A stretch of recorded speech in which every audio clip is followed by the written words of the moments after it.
नमस्कार। कविता के बहाने कुंवर नारायण द्वारा रचित प्रसिद्ध कविता है।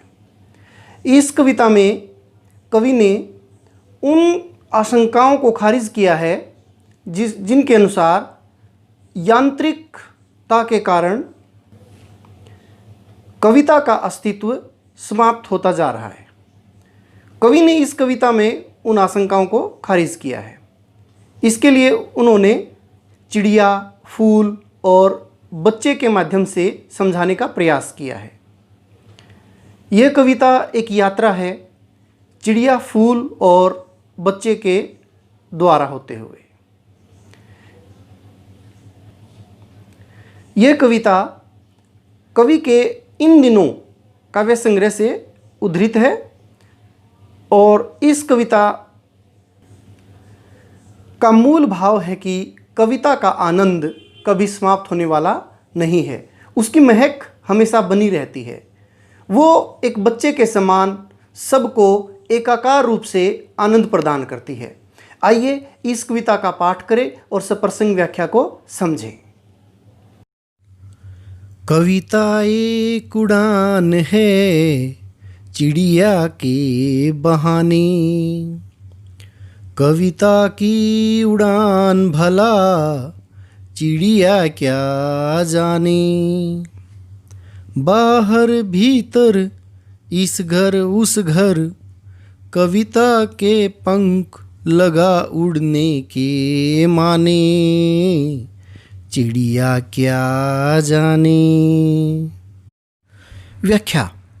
इन पंक्तियों में कवि कुंवर नारायण जी कविता की उड़ान की तुलना चिड़िया की उड़ान से कर रही हैं और कविता की उड़ान को चिड़िया की उड़ान से श्रेष्ठ सिद्ध कर रही हैं।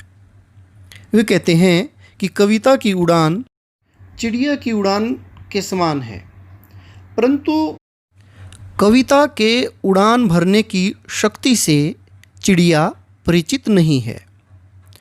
बाहर भीतर इस घर उस घर तक चिड़िया की उड़ान की सीमा है, उसे लौट करके आना होता है, जबकि कविता का भाव, रस, उमंग, उत्साह वो अनंत है। इस प्रकार जब कविता उड़ान भरती है तो उस उड़ान को चिड़िया समझ नहीं पाती, उस उड़ान का भाव चिड़िया क्या जाने। द्वितीय पद्यांश। कविता एक खिलना है फूलों के बहाने, कविता का खिलना भला फूल क्या जाने। बाहर भीतर इस घर उस घर, बिना मुरझाए महकने के माने, फूल क्या जाने। व्याख्या। कवि कहता है कि कविता का खिलना फूलों के खिलने से श्रेष्ठ है।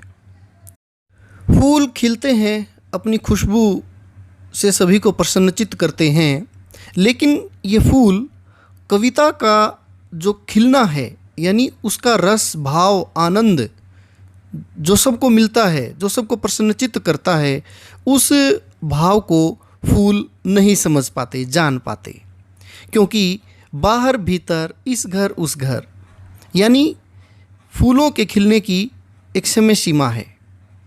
उनकी सुगंध कुछ दिनों में ही समाप्त हो जाती है, परंतु कविता जो खुशबू छोड़ती है, जो आनंद, भाव, रस से सबको प्रसन्नचित्त करती है, वो खुशबू कभी समाप्त नहीं होती।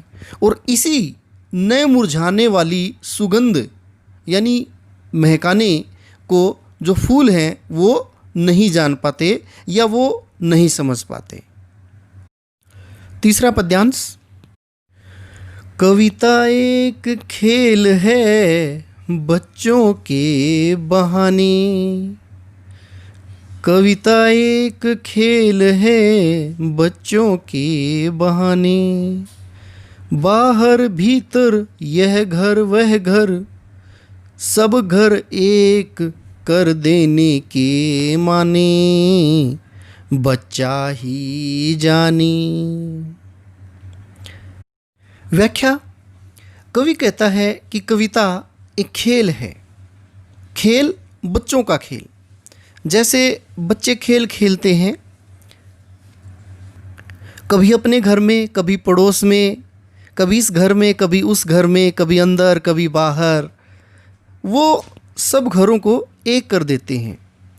वो कोई भेदभाव नहीं करते। उसी प्रकार कविता के भाव, विचार, उपदेश, शिक्षाएं, संदेश किसी के लिए भी भेद नहीं करते। वो सब कोई भी हो, अमीर गरीब, किसी भी जाति, पंथ, धर्म, कोई छूत अछूत का भेद कविता के द्वारा नहीं होता। तो एक बच्चा जिस प्रकार खेल खेलता है, सब घरों को एकाकार कर देता है, उसी प्रकार कविता भी अपने रस, आनंद, भाव से सभी को एक कर देती है। तो कवि कहता है कि इस एकाकार को, एक करने की भावना को केवल बच्चा ही जान सकता है, बच्चा ही समझ सकता है। ठीक उसी प्रकार कविता भी यही काम करती है। काव्य सौंदर्य। इस कविता में कवि ने कविता की तुलना चिड़िया, फूल और बच्चों के साथ की है और कविता को श्रेष्ठ बताया है। कविता में आम बोलचाल की भाषा, बड़ी सहज सरल खड़ी बोली का प्रयोग किया है। तद्भव शब्दावली है, प्रसाद गुण सर्वत्र देखा जा सकता है। शैली वर्णनात्मक है और जहाँ अलंकारों की बात है, अनुप्रास, पदमैत्री अलंकार का प्रयोग है, मानवीकरण किया गया है। कविता छंद मुक्त है परंतु लयात्मक और तुकांत है। व्यंजना शब्द शक्ति का प्रयोग किया गया है।